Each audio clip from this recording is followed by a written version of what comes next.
Hey everybody, welcome back to the channel. Gonna change gears on you a little bit today. Still DC power related. This is BougeRV's portable refrigerator freezer. I've been using this DC powered refrigerator. That's right, this is DC powered for about a month now. So I'm gonna show you everything about it and share my experiences. Well, let's get right into it.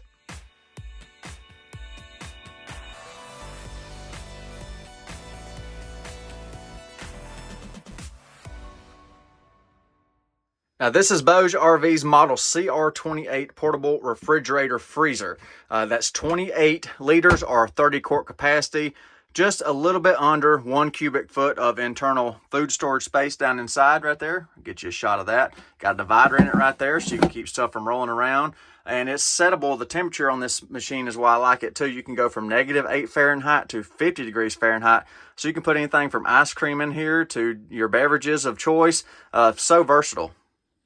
And there is a shot of the data tag that's under the lid. You can see right there, model CR28, and look at that, 45 watts max power consumption. And you can use it at 12 or 24 volts DC, and it's refrigerant R134A. And there's also a handy temperature guide under the lid as well to show your recommended settings for whatever you're using the little portable refrigerator for. Handy little chain on the lid so it doesn't fly back and get damaged. Nice user interface control right here on the side to change your settings, power it up and power it down, and a little USB port right there so you can charge your phone too. There are convenient carry handles located on either side of the portable refrigerator. And down here along with the power inlet right here, our refrigeration unit for this machine is sitting right up underneath this cover. So airflow for the condenser section comes from the back towards the front. So it's extracting the heat from your food or whatever else you have stored. It blows this direction right here. And the compressor and everything, all the refrigeration components are sitting right there in this little area. So if you're using this refrigerator, be sure to keep this area clear for full airflow for the most efficient operation. And the CR28 portable refrigerator also comes with two different power options.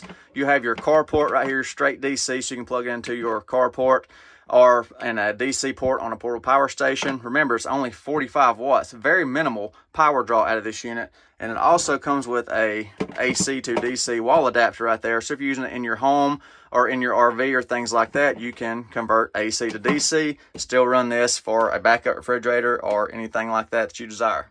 So I'm going to do a quick demonstration today with straight DC off of a battery, and then I'm going to switch to the AC wall adapter so we can measure energy. I'm going to go from a hot box down to 40 degrees with some thermal mass in it, some water. I'm going to monitor how much energy that consumes.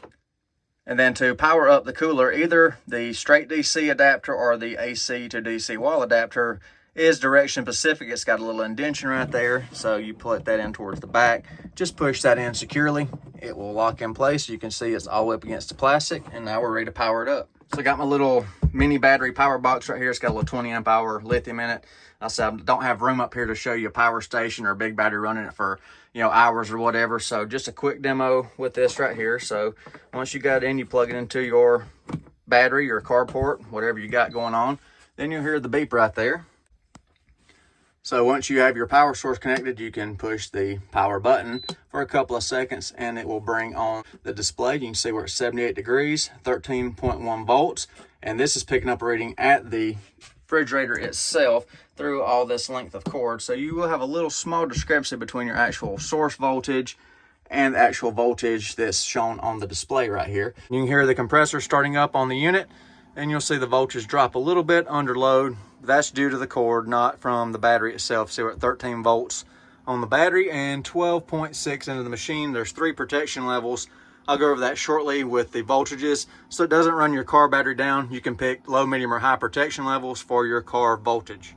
So I'm not going to run the refrigerator too long on this little battery right here. I don't want to get the box pre-chilled to skew the results for my energy readings in a moment. Just show you some quick settings. You can see H is for high protection level, which is the least voltage drop that the machine will accept, so you don't run your car battery down. I'll show you the cut sheet on that in just a second. You also see the max setting right there. That's max performance, 45 watts. You can change that to eco as well if you don't have, a hot climate or things like that. I've been running on max because really on eco it's about 38 watts. Max is 45. That's minuscule. Better performance on max, but if you want to change it, you hit the gear button, hit it again right there, and it goes to the eco mode. It will reduce its power consumption. So you can see the icon quits flashing, but I'm going to put it back on max because I want all the performance I can get out of this machine. Then your temperature controls are pretty straightforward. You know, up to run it up, down to run it down. I've been running it at 38 degrees for nice cool beverages. If you don't want your temperature readings and settings displayed in Fahrenheit and want to switch to Celsius, touch your gear icon and then the positive icon for 3 seconds, and that's into Celsius now, and then to change back, same thing, back to Fahrenheit. If you do decide to change your protection levels on this machine, I'll go ahead and show you that right now. You can hold this button right here, the gear button, and you can scroll through between high, low, and medium protection voltage levels for your car. I've been leaving it on high. And here is the chart in the manual about the high, medium, and low voltage settings right there. So you can see I've got it on high. The cut in would be 12.5 volts, cut out would be 11.3. And as the manufacturer suggests right there, when the fridge is powered by a starter battery, high mode is recommended. And when you don't touch the display or interact with it for 60 seconds, the screen automatically locks to keep any unauthorized users from making adjustments to your refrigerator. And to unlock it, you just come right here and hold the gear icon for 3 seconds. It's unlocked and full adjustability is back. So there's your straight DC demonstration, replicating a car or DC port on a portable power station. So I'm going to stop the refrigerator now, and we're going to switch to the AC wall adapter. And this is the data off the included wall adapter for the BougeRV refrigerator right there. As you can see, it outputs 14.5 volts up to 6 amps of current or 87 watts.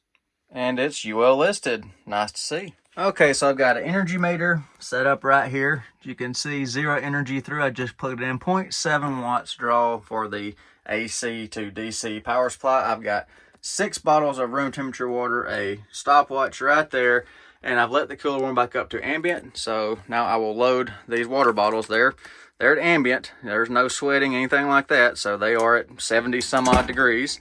So I'll put the 6 bottles of water in the cooler right here, so we can get a accurate representation of what will happen if you load this box down hot with some room temperature drinks and want to get them cold for your beach trip or lake trip or working or whatever you're doing. So you can see the 6 bottles of water in there. So I did decide to add a Type K temperature sensor taped to this bottle of water right here for recording. As you can see, the water is at 74.6 degrees Fahrenheit. So I will put the water in there, try to keep the sensor on. Yes, the sensor is still on. The lid should close okay around that small lead. Okay, we shouldn't lose too much cool air out of there, so still 74.6. And then the stopwatch is over here, so let's start it. Okay, there we go. Once the compressor starts, well, it started immediately, so start right there, start the timer. And I'll get you some readings in a second. Let me kill this light right here so we can see the start of the cooler. So showing 72 degrees right there, and then we're showing 72 right there. So a little bit of residual coolness from that first test. Just making note of the starting temperature. 72.5 again, 72 right there, and the power supply is putting in 14.4 volts to the refrigerator, so pretty nice. Okay, roughly 5 minutes in the test, and if we take a look at the energy meter right here, remember I'm going through the AC wall adapter, so it is pulling 58 to 59 watts because we're losing for our conversion from AC to DC. I'll get you a current reading right here in just a moment. And there's our current reading going into the BougeRV refrigerator right there. 3.43 amps, and what is the voltage? 14.3. So let me get back out here to the calculator, and that is going to be, it's right now 3.4 amps times 14.3 volts is 48.62 watts. And go back out here to the stopwatch right here. All right, 8 minutes in. All right, roughly 10 minutes in. Now I'm starting to see a temperature drop on the bottle of water inside the refrigerator right there. It's showing 71 degrees for its temperature reading as well. And for reference, the ambient temp I'm working with, 82.9. So I've got the Type K removed, and that is the internal temperature sensor in the meter where it's been sitting right here. So 82.9 is what this is working with. So I'll let it run for just a little while. I'll probably come back at about the 30-minute mark and see what we're at. So 69.9 degrees now. Coming up on the half-hour mark on the BougeRV CR28, showing internal temperature of 61 degrees on the cooler itself. And there's our time right there, 30 minutes and 7 seconds in, and the probe on the water bottle, 66.7 degrees. And then the energy consumed so far, 0.028 kilowatt hours.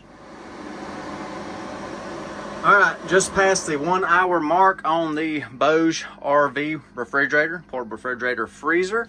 Let's see what it is showing. Its internal temperature is 52 degrees Fahrenheit, and the water bottle temperature 62.7 degrees, and energy consumed so far 0.056 kilowatt hours.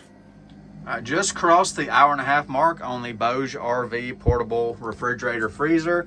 Let's see what it is indicating. Its temperature is 48 degrees Fahrenheit, and then the bottle of water with the sensor on it is 57 degrees Fahrenheit, and energy use so far 0.084 kilowatt hours. I just crossed the 2 hour mark on the BougeRV portable refrigerator freezer. Give you some temperature readings now. The refrigerator is indicating 43 degrees Fahrenheit. The bottle of water in there is at 46.2 degrees Fahrenheit, and energy consumed so far 0.111 kilowatt hours. And I also want to make a note of the ambient temperature, 86.3 degrees Fahrenheit. 2 hours and 30 minutes into the run of the BougeRV portable refrigerator freezer, showing 39 degree internal temperature, and then the drinks inside, that bottle of water where the sensor's at, 43.3 degrees Fahrenheit, almost at set point. Energy use so far, 0.137 kilowatt hours. So while the BougeRV portable refrigerator freezer continues to pull down to reach its set point, I want to show you a couple of things in the manual. They do have a pretty good manual. I was going to give you the dimensions. This is the CR28, the 30 quart or 28 liter version. I'll pause this screen for the dimensions because their measurements are more precise than mine will be. And another thing of note in your manual, the fast cooling with compressor refrigeration technology when set to max mode, and it's an empty box, which we're not. I'm using several bottles of water from a hot box start. It says it can do 77 to 32 in 15 minutes and cool from 77 to -4 in 50 minutes. Now, BougeRV also offers accessories for this refrigerator. You can get a cover, insulated cover, to help it perform better and protect it from the elements, and also a portable power bank to run this unit on. And since this is a refrigerator, it does fall under the Energy Guide standards. So they include an Energy Guide manual for this model right here. Estimated yearly cost, $31. So you can see comparing to similar models right there. Estimated 220 kilowatt hours per year on this CR28 portable refrigerator freezer. And the manual is pretty good for this BougeRV portable refrigerator freezer. They even got a 2-year warranty on the refrigerator freezer, which is pretty nice. And they've got a good troubleshooting guide and an FAQ guide in the back. You know, if you're having any kind of issues or anything, to help you kind of fix it in the field before you have to contact them. But they have all their contact information there. And BougeRV does respond to emails in a rapid fashion. All right, so the BougeRV portable refrigerator shut down a couple of minutes ago, so I'm going to get you some readings. I had it set at 38 degrees. The box temperature is 37 degrees Fahrenheit. Like I said, I missed it by just a few minutes right there. 2 hours and 54 minutes. The water bottle temperature now is 38.8 degrees, so pulled the entire box of this down from 70 some odd degrees down to 38 degrees. And let's see how much energy we use. This also will give me a better indication of the exact time. So it took 2 hours and 49 minutes because this is quit counting the energy because it's such a small load right there. 0.154 kilowatt hours. So the compressor just cycled back on. We're back up to 40 degrees in the box. So, you know, all the heat wasn't extracted from those drinks yet down to 38. It'll have to run another cycle or so to finish getting those drinks all the way down to 38 degrees. There's your time point right there, your reference point of how long it was off, which of course the first cycle is off time is going to be less because you still got some residual heat in those drinks. But I'm going to stop the timer now, and I'm going to remove the drinks, and I'm going to run the refrigerator freezer down to 0 degrees Fahrenheit. So everything's nice, cool. You can see where the refrigerant lines are in here where it's got some frost in there. So the moisture was in here, it froze it to where all the refrigerant lines are running for the evaporator side of this cooler. Nice cool drinks right there. We'll take them out. So get that out, and then I'll run the refrigerator freezer down to 0 degrees Fahrenheit. And I'm gonna take this probe off right here. I'm just gonna drop it down in there. There's another bottle of water there hiding. So I'll leave this in there just for air temp inside, and I'm gonna run it all the way down.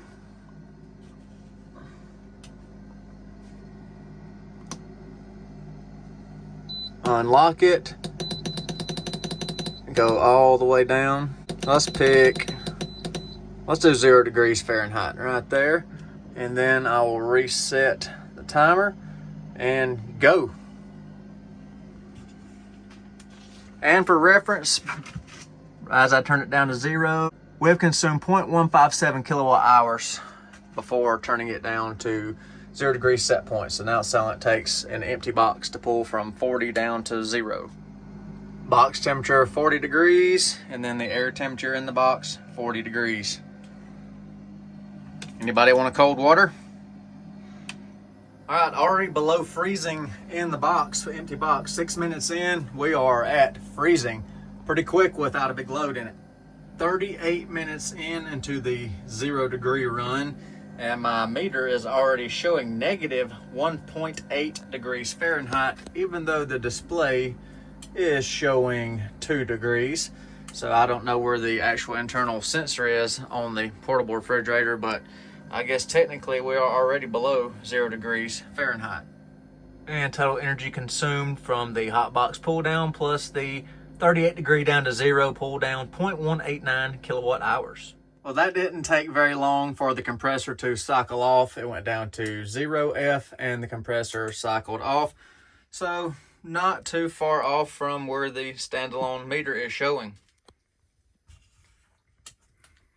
So I'm going to run it on down to -8 and then share my final thoughts about this cooler with you. So right there, -8 degrees Fahrenheit is as low as it'll go. So how have I been using the BougeRV portable refrigerator for the last few weeks? Well, number one, it sits in the front seat of the work truck in the old work rig there. It gets plugged into the power port on the dash, and I let it run and do its thing. Throw my sandwiches in there, throw my drinks in there. I ain't got to worry about buying any ice or freezing water bottles to make ice bottles for a regular cooler. I like this better than my Orca cooler. I really do. This has been a lot better and a lot more convenient for me. Use case number two, how I've been using this portable refrigerator slash freezer. I've been using it in freezer mode. Being over an hour from a grocery store, if any of you can relate to that, if you buy ice cream or popsicles in warmer weather, even if you put them in a regular cooler, that stuff's gonna be melted by the time you get home, and then when you refreeze it, it's never as good. So on the way to the store, I plug this in, let it come all the way down as cold as it can get between home and the store. So then I can put my ice cream in here, come back home, put it in your home freezer, no melting, none of that. I love that, having ice cream that's not pre-melted and refroze. Yeah, that's a great use case scenario for me for this as well. Let me talk about performance of the portable refrigerator as well. You know, the test today was everything was at room temperature. The food, the assimilated food, the load right here, the box, the insulation was all at ambient temperatures, and is about 10 degrees warmer ambient in the room than the actual cooler started off as. So think of it this way: if you took your standard refrigerator at home, shut it off for 24 hours, let all the insulation inside of it warm up, all the food was warm at 70 some odd degrees, it's going to take your household refrigerator, even half loaded, several hours to pull all the food's internal temperature back down to refrigeration levels of 40 degrees and below. So 3 hours pull down for a DC refrigerator, only using 45, 48 watts. I don't think that's too awful bad. And the insulation on it is pretty good. So once you've got the box down and you've got whatever your load is in the box down at temperature, I have found, you know, as long as it's not 100 degrees around it, you know, if you've got it in a semi-controlled environment, say 70 to 80 degrees, this compressor won't cycle on but maybe 2 to 3 times per hour. So if you keep the box full and have it cold, it's going to run even less. And that's the key with any kind of, you know, refrigerators, freezers. Keep it full, keep the air out, because any airspace in there is going to be changing temperature more rapidly than whatever thermal mass that you have in your refrigerator, freezer. So if you're interested in looking further into this BougeRV portable refrigerator slash freezer, I'll provide a convenient link in the video description down below so you can check current pricing, because prices are kind of all over the place and maybe by the time you see this video it'll be a different price. So just click that link to check current pricing. So I hope you all enjoyed the video today. Please let me know what you think about the BougeRV portable refrigerator. And also, do you have a portable refrigerator either from BougeRV or similar that's DC powered? Or are you still using a regular cooler and ice or ice bottles to keep your food and beverages cold? Let me know in the comments. Hope you enjoyed. Y'all take care. Be safe. I'll see you on the next one. And special thanks to BougeRV for providing this sample for field testing and evaluation. Thank you.